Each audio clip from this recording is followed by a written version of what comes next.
صلى الله على محمد صلى الله عليه وسلم صلى الله على محمد صلى الله عليه وسلم صلى الله على محمد.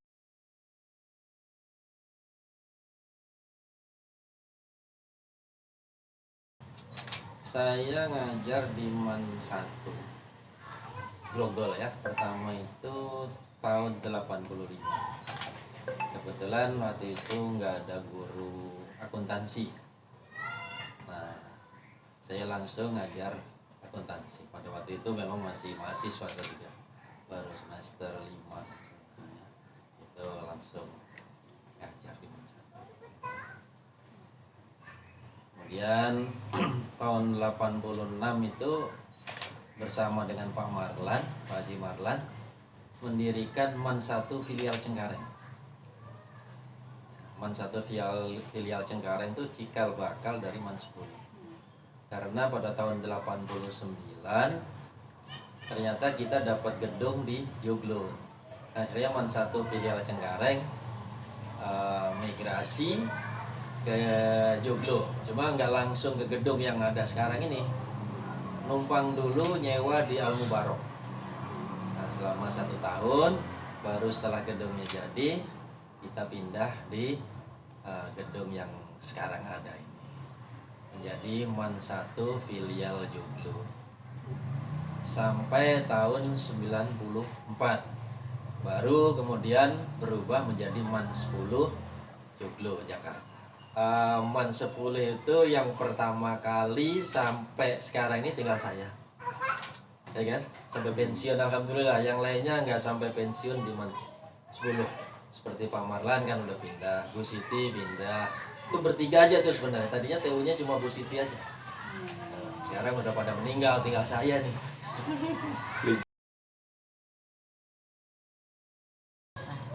Ya sebenarnya ruhul jihad, ruh jihad saya untuk bagaimana mewarnai di madrasah ini. Karena zaman dulu kan madrasah ini agak memprihatinkan lah, dibandingkan dengan SMA segala itu agak jauh. Kalau sekarang ini sih udah sama saja. Dan bahkan kayak NGMP segala macam itu yang menarik MAN ke jadi satu dengan SMA itu ya saya. Kebetulan saya kan pengurus MGMP Ekonomi SMA tingkat DKI.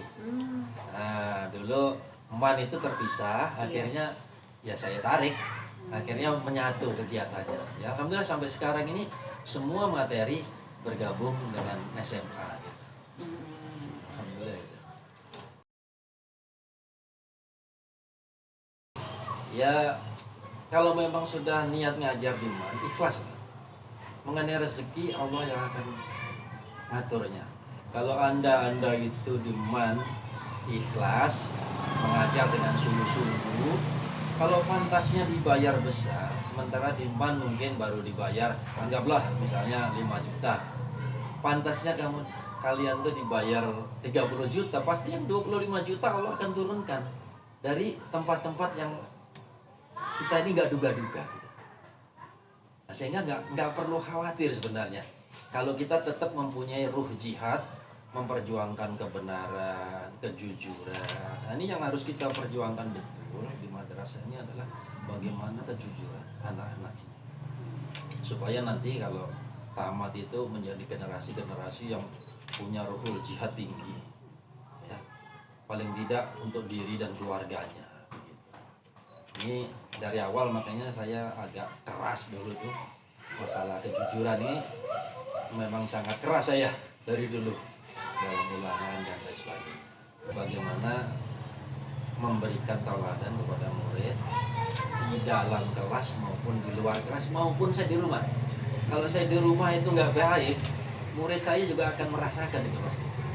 Makanya guru itu jadi tauladan ya harusnya di mana saja dia berada, ada nggak ada muridnya, tetap menjadi teladan. Penting itu buat saya. Kalau pensiun, saya pensiun secara administratif, pensiun dari pegawai negeri ya. Tapi untuk kegiatan saya nggak pensiun, karena saya punya banyak kegiatan juga di masyarakat. Ini kan di masjid, ada kita punya yayasan juga di Jawa, ya kan ya, di olahraga. Jadi insya Allah nggak kekurangan kegiatan itu yang sifatnya tetap pendidikan juga. Tapi untuk kegiatan ekonomi ya saya akan melanjutkan usaha-usaha saya. Karena walaupun bagaimana, salah satu jihad saya kan melalui ekonomi juga. Harus berbuat banyak untuk orang lain di bidang ekonomi. Itu salah satu cita-cita saya. Makanya saya tetap di bidang ekonomi, itu melakukan aktivitas, tapi ya tidak mengajar tadi. Tapi usaha-usaha yang lainnya yang tidak mengajar, biasanya lebih banyak. itu impiannya. Sebagai orang tua nih saya, jangan lelah berjuang. Tingkatkan terus ruh jihadnya. Ya, apalagi kita, ya kan sebagai orang Islam ini kita kan harus selalu berjihad. Tidak mesti perang, ya kan? Mendidik anak supaya menjadi anak yang jujur, disiplin tinggi, ya kan ya, mampu berpikir kreatif, cerdas, inovatif, itu juga merupakan jihad yang harus kita tumbuhkan. Bahkan kalau sekarang saya doa saya itu sebenarnya kepada anak saya pribadi maupun murid-murid, ingin anak-anak saya itu biar jadi mujahid agama Islam, tapi melalui jalur ekonomi, karena itu sangat diperlukan. Jadi kalau dia bisa berwirausaha, duitnya banyak, menciptakan lapangan banyak, makanya lapangan kerja, bisa berbuat banyak karena duitnya ada, ini kan bentuk yang sangat diperlukan sekarang. Ya sampai sekarang saya sendiri juga berupaya untuk itu. Bagaimana supaya jalur ekonomi ini kita ambil. Makanya saya sebenarnya pengen anak-anak itu saya arahkan, kalau sekolah cobalah ambil jurusan itu yang fardu kifayahnya masih tinggi. Artinya apa? Jumlahnya sedikit dan banyak dikuasai orang lain. Nah, fardu kifayah buat kita kan. Jadi itulah, ditingkatkan terus lah. Saya yakin teman-teman mengenai kecerdasan otaknya mau udah jauh di atas saya. Tapi mungkin memupuk ruh jihad ini memang harus selalu diingatkan itu. Di sekolah itu harusnya kepala sekolah itu ya harus selalu, tapi memang ya jadi teladan lah ya.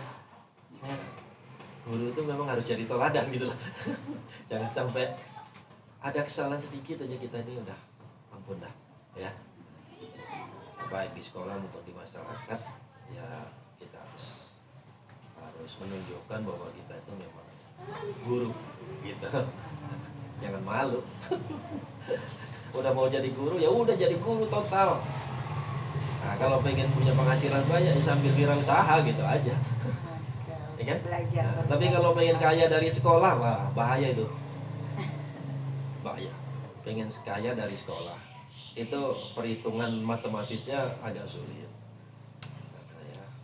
Tapi percayalah kayak saya tadi, kalau Anda itu bekerja dengan baik di sekolah, rezeki yang kurang itu akan ditambahkan di tempat lain. Yakinlah ya. Berkah jadi. Berkah insya Allah. Itulah pesannya itu aja. Intinya para murid bersungguh-sungguhlah dalam belajar. Kalau nggak ingin nyesel, ya kan? Banyak murid yang nyesel kok. Tapi banyak juga yang bahagia gitu. Setelah walaupun dulunya kayaknya sengsara bener di sekolah kan gitu ya. Itu ada gurunya nyengit bener katanya.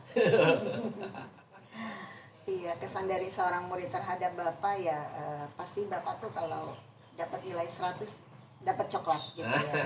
Itu yang memang tidak terlupakan. Kenapa sih ada seperti itu terinspirasi dari apa gitu sampai anak dapat 100 nanti dikasih coklat gitu kan. Ada achievement.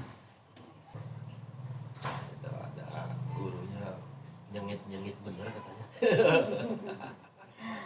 Iya, kesan dari seorang murid terhadap Bapak ya pasti Bapak tuh kalau dapat nilai 100 dapat coklat gitu ya. Itu yang memang tidak terlupakan. Kenapa sih ada seperti itu terinspirasi dari apa gitu sampai anak dapat 100 nanti dikasih coklat gitu kan. Ada achievement. Dulu awalnya begini. Saya kan memang usaha ya. Dari awal ngajar tahun 85 itu usaha saya udah banyak.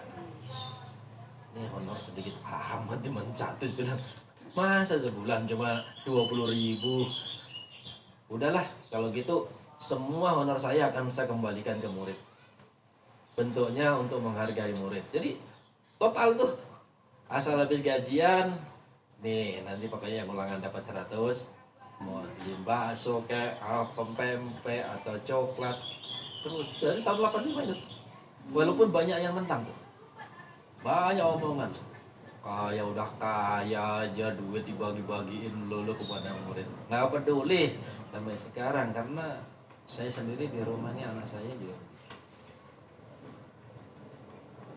Ramadan khatam satu kali misalnya 500.000, 2 kali 1 juta. Kemarin di kelasnya Bu Hana ternyata satu pun nggak ada yang khatam.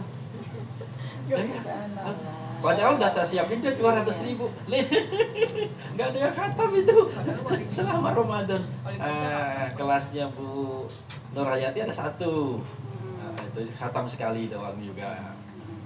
Saya tanya anak-anak setiap habis Ramadan selalu saya tanya. Bahkan di tengah Ramadan siapa yang sudah juz 15 saya kasih hadiah sebenarnya.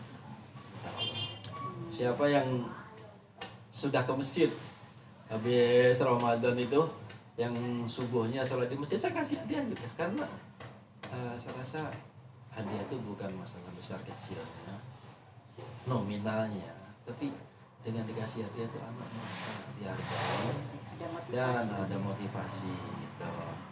Itu tujuan saya bukan apa. Jadi makanya sampai detik kemarin mau pensiun juga masih saya bagi-bagi juga. Bukan pada saat saya kaya ya bukan. Karena memang seneng aja saya itu. Gitu. Ke anak-anak seneng gitu. Kalau anak-anak nilainya bagus saya seneng. Man 10 itu sekarang secara fisik sudah baik ya dibandingkan dulu. Terus kemudian muridnya juga baik-baik. Terus kemudian tenaga pendidiknya juga saya rasa mumpuni, ya kan ya. Tinggal bagaimana sekarang terutama guru-guru ini memegang amanah itu bagaimana. Bayaran sudah dibayari oleh negara. Dulu kita itu setengah mati ngejar-ngejar murid untuk bayar. Maka dari itu sekarang ini tinggal bagaimana bekerja yang sungguh-sungguh ya, sesuai dengan yang diamanahkan begitu. Insya Allah hasilnya akan baik. Saya melihat masih banyak perlu ditingkatkan keseriusan. Ya, janganlah terbuai dengan casing-casing. Hakikat perjuangannya itu yang harus lebih diperdalam lagi. Jadi kalau kita berbuat itu sampai mendalam, jangan hanya kulit-kulitnya aja. Jadi kan ya, kalau nangani murid, ya benar-benar memang kita motivasinya adalah ingin membuat anak itu lebih baik, lebih baik, lebih baik, lebih pintar, lebih pintar, lebih pintar, lebih cerdas, lebih cerdas, lebih cerdas. Bukan sekedar cari nama populer di luar, ya kan? Wah, Man 10 hebat. Hebatnya begitu tuh kadang-kadang nggak berarti juga. Saya rasa nggak banyak. Saya pesankan ya itu saja. Bersungguh-sungguhlah memegang amanah karena ini akan diminta pertanggungjawabannya oleh Allah nanti. Nah, moga-moga saya ini udah pensiun bisa bertobat. Kalau kemarin megang amanahnya kurang baik kan gitu kan ya. Yang belum selesai kan masih panjang tuh. Terima kasih kepada teman-teman semuanya di Man 10 yang selama ini sudah kita kerjasama dengan sangat baik. Saya merasakan begitu indah, baik dengan guru, dengan TO, dengan wakil, dengan kepala. Saya itu selalu hubungan saya merasa indah aja begitu. Saya terima kasih selama ini diterima, dan alhamdulillah saya itu dari awal sampai akhir Man 10 tinggal saya sendiri tuh. Alhamdulillah yang lainnya udah pindah semuanya. Jadi saya berawalan di Man 10, berakhiran di Man 10 juga. Terima kasih untuk semuanya. Wassalamualaikum warahmatullahi wabarakatuh. Waalaikumsalam warahmatullahi wabarakatuh.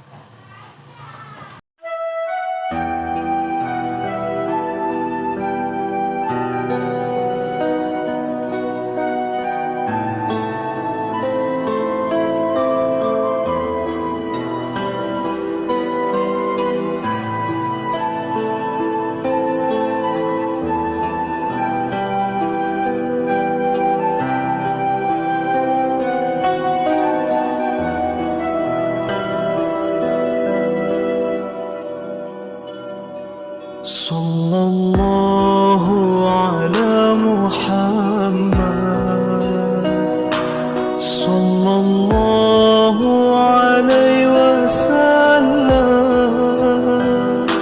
sallallahu ala Muhammad, sallallahu alaihi wasallam.